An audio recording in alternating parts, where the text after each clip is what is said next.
अस्सलामुअलैकुम। आप देख रहे हैं फ़तवा ऑनलाइन। बहैसियत मुसलमान जुमातुल मुबारक का दिन मुसलमानों के लिए बरकत व फ़जीलत वाला दिन तसव्वुर किया जाता है। आम दिनों के बरक्स जुमातुल मुबारक के दिन दो अज़ानें दी जाती हैं।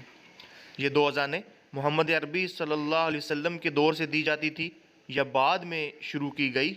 आइए फ़तवा ऑनलाइन की ज़ुबानी सुनते हैं, लेकिन उससे पहले अगर आपने हमारे चैनल फ़तवा ऑनलाइन को सब्सक्राइब नहीं किया तो आपसे गुजारिश है कि हमारे चैनल को ज़रूर सब्सक्राइब कर लें, बेल आइकन को भी दबा लें ताकि आप हमारी हर नई आने वाली वीडियो का नोटिफिकेशन हासिल कर सकें।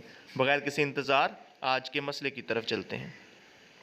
मोहतरम जनाब मुफ्ती साहिब जामिया अशरफिया लाहौर, जुमे की पहली अज़ान और दूसरी अज़ान ये दोनों कब शुरू हुई और पहली और दूसरी अज़ान में क्या फ़र्क है? जवाब में मुफ्ती साहब फरमाते हैं, वाज़ेह रहे कि रसूलुल्लाह सल्लल्लाहु अलैहि वसल्लम के ज़माने में जुमे की एक ही अज़ान हुआ करती थी। खुलफ़ाए राशिद हज़रत उस्मान गनी रज़ी अल्लाह अन्हु ने अपने अहद खिलाफत में अकाबर सहाबा की मौजूदगी में एक और अज़ान का इजाफ़ा फरमाया और ये मनकूल नहीं कि सहाबा में से किसी ने इसे इख्तलाफ़ किया हो। फिर ये कि हज़ूर सल्लल्लाहु अलैहि वसल्लम ने फरमाया, मेरे और मेरे खुलफ़ाए राशिदीन के तरीक़े को अख्तियार करो। इसलिए ऐसे अमूर में खुलफ़ाए राशिदीन की इत्तबा भी रसूलुल्लाह सल्लल्लाहु अलैहि वसल्लम की इत्तबा है।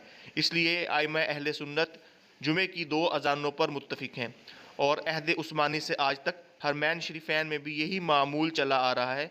बस जुमे में दो अज़ानें सुन्नत के मुताबिक हैं। मोहतरम नाज़रीन, मज़ीद ऐसे मसाइल जानने के लिए हमारे चैनल फ़तवा ऑनलाइन को ज़रूर सब्सक्राइब कर लें, बेल आइकन को भी दबा लें ताकि आप हमारी हर नई आने वाली वीडियो का नोटिफिकेशन हासिल कर सकें। अगली वीडियो तक के लिए फ़तवा ऑनलाइन को इजाज़त दीजिए। अल्लाह हाफ़िज़।